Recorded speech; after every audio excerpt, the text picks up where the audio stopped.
hope we don't. If we go viral, I hope somebody's got an antibiotic. I hope antibiotic.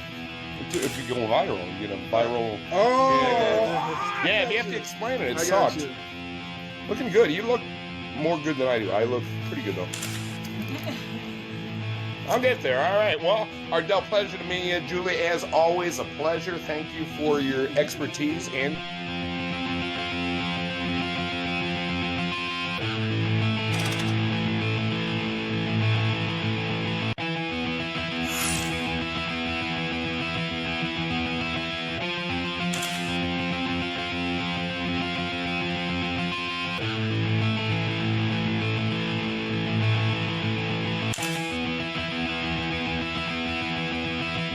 My gosh, I will begin this again. It's 7 minutes later. Darren Williger. This is my vlog check-in for November 6, 2015. Technically, I'm creating it on November 7th, 2015 at 3:54 a.m. My gosh, it was a cool video I just made, and in this video I had shared some rather paranormal-ish experiences and some fun highlights, and the lights, everything is reflecting in the video pretty weird. And then right about 7 minutes in, completely corrupts, and this is reconnect. So my gosh, I'll try to be a little more organized here. It's been a challenging day. So the 6th of November 2015, not unlike several days preceding, I'm dealing with rehabilitating my brain and body following some really funked up bad doctoring experiences for a couple of years, and it's very frustrating. So during the day, I'm very much challenged with just getting my body temperature to 98.6. That is the first motherfucking thing I have to do every day, and it takes about 16 hours. Anyway, we all got problems. So at that point, my hands are blue and cold, and they're almost like a fist. Not like a fist, but it's just like they're cold. And other body parts, things are just not awake. And I just continue to walk. It could be up to 8-10 miles a day in my home, even on the carpet. And at that point, the brain starts to wake up. I'm not totally really connected during that time. It just, emotions work, different senses are all like, sometimes it's like things are super intense, audibly, whatever. Anyway, so about fucking 6 o'clock, I'm conscious. I'm rocking, but my hands are still pretty blue and not moving. I canceled my plans for this evening with friends. Again, hey, it's my birthday. I want to be together with my friends, and I was bummed to cancel these plans.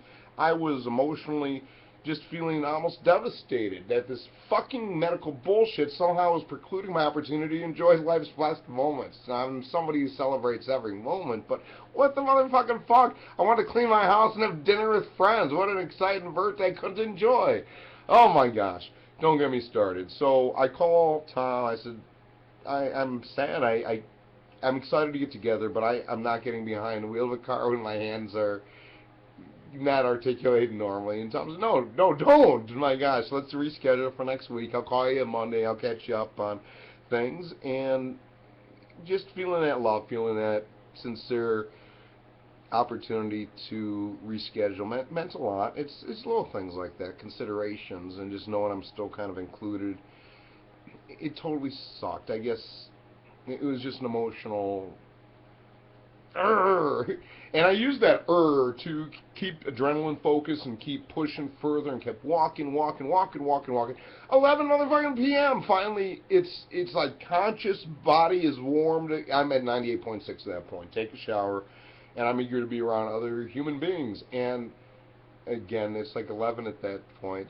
I thought, well, I'll go to Denny's to get my free Grand Slam. Certainly, I got a driver's license. Oddly enough, it says I'm under 21.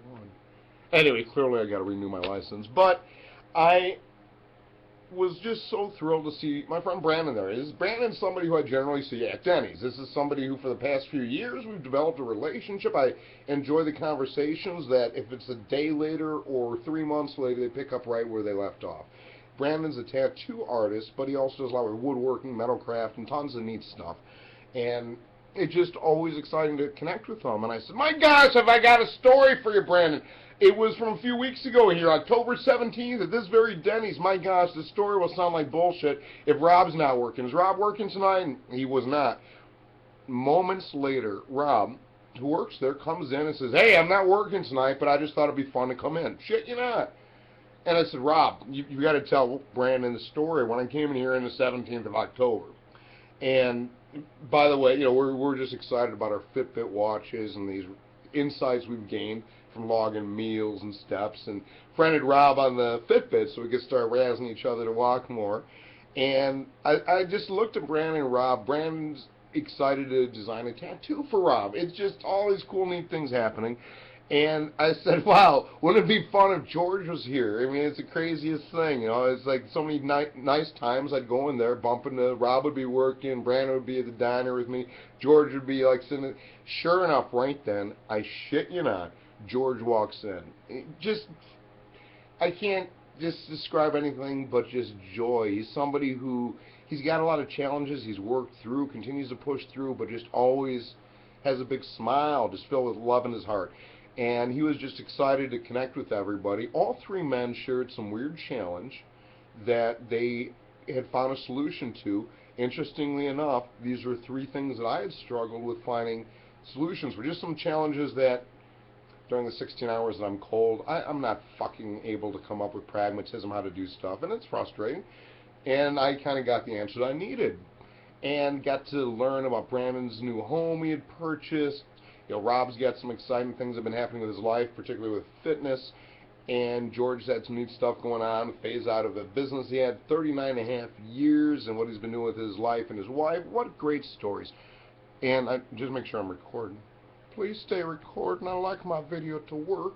I had another paranormal-ish moment here where I'm sharing a story, and then it went into like some weird stuff that sounds all paranormal, but fun and connecting and entertaining, and then the lights on the camera, I'll just do it again. Yeah, they start getting like weird for no reason, and then it crashed. Anyway, it's time for me to go to bed. The information says it's 4:11 on the 7th.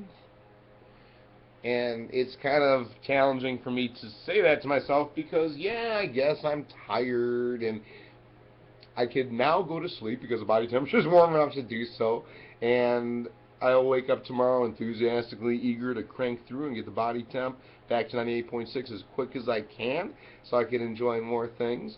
And I'm continuing to log and monitor everything. It's the best thing I could do to manage and mitigate what's been going on. Overall, the past 60 days has given me a complete cognitive upgrade, mentally, emotionally. Everything's been on the improve from a lot of cuckoo doctor experiences.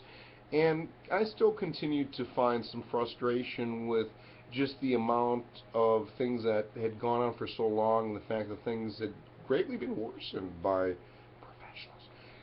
And I care not to dwell. I continue to appreciate the moments in life, the beautiful friends I have, the phenomenal parts of the life experience that somehow continue to take place despite particular challenges. Although I'm dealing with this weird cold body thing, there's still parts of life that kind of form the chapters along the way, if that makes any sense. I want to play a little music, but I don't want to make too much noise. It's like 4 o'clock in the morning, my gosh. And I guess I'm starting to get a little cold again. And when my body temperature drops below normal, yeah, my thought process, timing, and everything gets pretty goofy. So, don't want to digress to a Grandpa Simpson point state because I've got some phenomenal stories to share that I want to make sure I deliver with excellent timing and maybe some video shares and cameos from others. Anyway, what song are we going to hear today? It's going to be goofy. It's going to be like, let's do Barbra Streisand. You don't bring me flowers, you don't sing me love songs, you hardly talk to me anymore when you come through the door at the end of the day. I remember when you couldn't wait to love me. Oh my God. Enough. 4:15 a.m. 7th November. I've not slept yet, but I feel rather awake and kind of normalish, so